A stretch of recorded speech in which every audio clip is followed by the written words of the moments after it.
The new iPad Mini A17 Pro is here. Yes, the name is horrible, but oh well.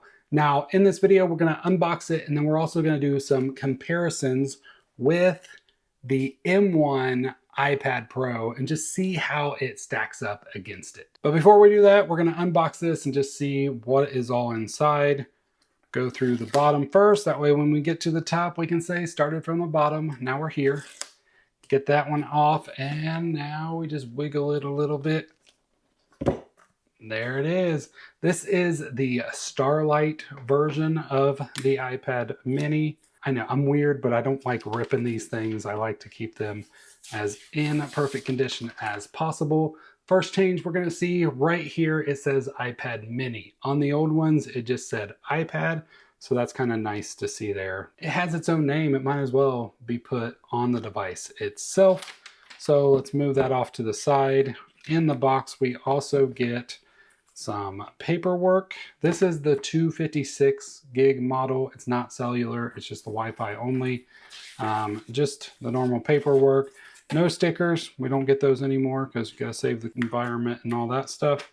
And then, of course, we get a nice braided USB-C cable and something you don't always get, a nice charger. Like, I love these. So very happy to see that in the box.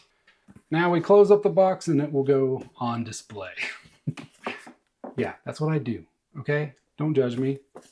It's a really cool box. So now this has Touch ID. There's still no Face ID with the iPad Minis. This is, like I said already, I believe this is the Starlight. It's the closest to the silver as you can get. Now, most of the colors that they offer now are very muted, so you really can't tell that much of the color. So there's purple still. I believe there's a blue. I don't remember if there's a pink anymore. But the Starlight, and of course there's that like darker grayish one as well. I'm gonna go ahead and get this thing set up, and then we're gonna do some comparisons with it. One eternity later. All right, so the iPad is completely set up, and if you look at it right here, it's looking pretty good. Now, I did want to mention before I go any further is that this is the older case for the original iPad Mini, and it works fine. It goes on great. It still turns off the screen and turns it back on. So everything there works just like the old one. Great to know, because if you already have a case, you don't have to buy a new one. Or if you want to go with an older case and get one a little cheaper, you still can. I get this one off eBay for like 25 bucks, where the new ones are, I think, 60. So keep all that in mind if you're wanting a case. The old ones work great. Here is the old iPad Mini, and both of these are in the Starlight color. But the only real difference between the two, which I've already mentioned, but just to show you, is that the iPad Mini says iPad Mini on the back, where the iPad Mini of the old generation just says iPad. This one does support the Apple Pencil Pro. I really haven't had much chance to actually use this yet on any device, so I'm really excited to use it on the iPad Mini. So that means if you have an Apple Pencil, it will not work with the iPad Mini A17 Pro. Let's go ahead and put this up against the iPad Pro. Now, you may be wondering and saying, well, that's not really a fair comparison. And you're kind of right, but at the same time, this is really the most pro that the iPad Mini has gotten so far, because now it has a Pro. It has Pro in the name. I know it's talking about the chip, but it's still, they put Pro in the name, and it works with the iPad Pencil Pro. So it's getting more pro. It's not quite there yet, because obviously Final Cut Pro will not work on this just yet, but it is kind of nice to see that it has gotten a little bit more pro. First off, let's go ahead and kind of just draw on both and see how everything works with that. All right, so let's open up the Notes app on both right here. And I got both pencils, one in each hand, and I am not left-handed, I am right-handed. So we'll see how well this works. But supposedly if I scribble on both, works great.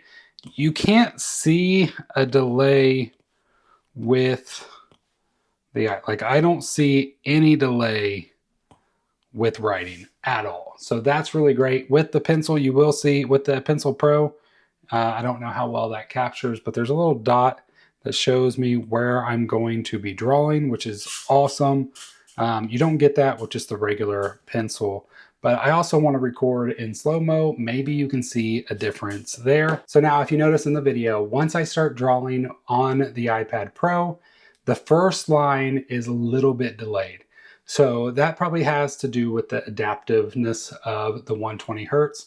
It doesn't always refresh at 120 hertz, but it does it when it needs it. So you notice eventually it catches up and seems to be pretty nice and pretty fluid, where with the iPad mini, it always seemed to be a little bit delayed from what I'm actually writing. So this is really cool to see. Like, I honestly could not tell this from just looking at it with my eyes, but it definitely is there when you're looking at it on this slow-mo footage. Now, along with the iPad, the old one had a lot of issues with scrolling. So we're going to try to see if we can replicate that jelly scroll.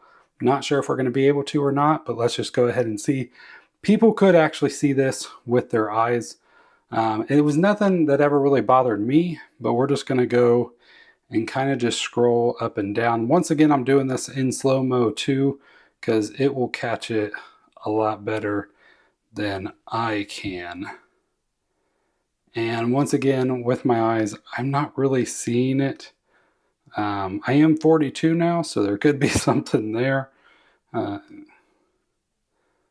But I don't really see anything too bad there. I also thought it'd be good to do a Geekbench score on both of these. So if we take a look right down here, you could actually see in the single core, the iPad mini actually beats out the M1 iPad Pro, which is kind of crazy. But of course, multi-core is where the iPad Pro really shines, and it was over 1,000 score higher. We're gonna see some big differences between these two, and I thought it'd be good to do a real world test as well with just kind of exporting a video. So if we go ahead and launch LumaFusion on both of these, the video is already loaded. It's the exact same video on both devices. That one just zoomed in more, so if I zoom this one out, should be able to get, there I am. This isn't that long of a video.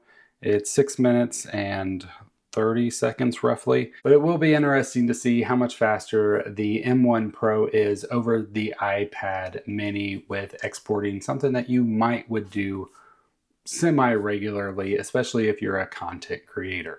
So right here, we're just going to go ahead and hit share. There's a few.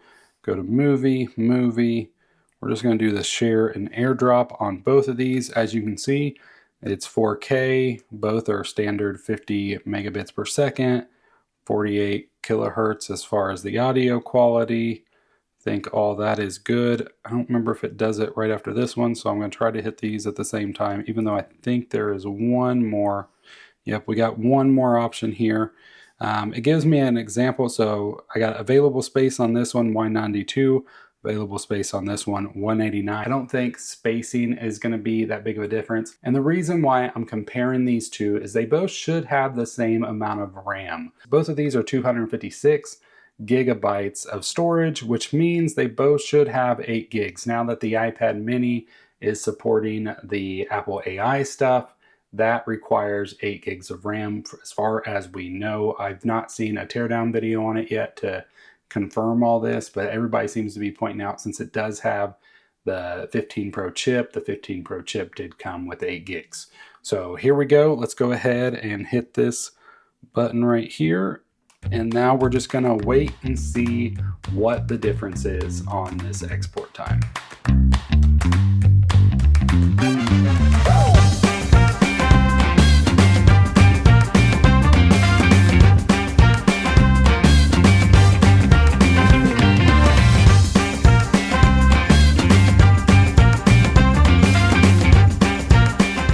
So that was some interesting results. So based on what I just saw, the iPad mini finished about a little bit less than 25 seconds after the iPad Pro, which is kind of crazy. So this thing is quite powerful and great. You know, it's a great device. So if you're looking for something that's super portable, that you can still get some work done on. Now, you're not going to be really hooking up a keyboard to this device.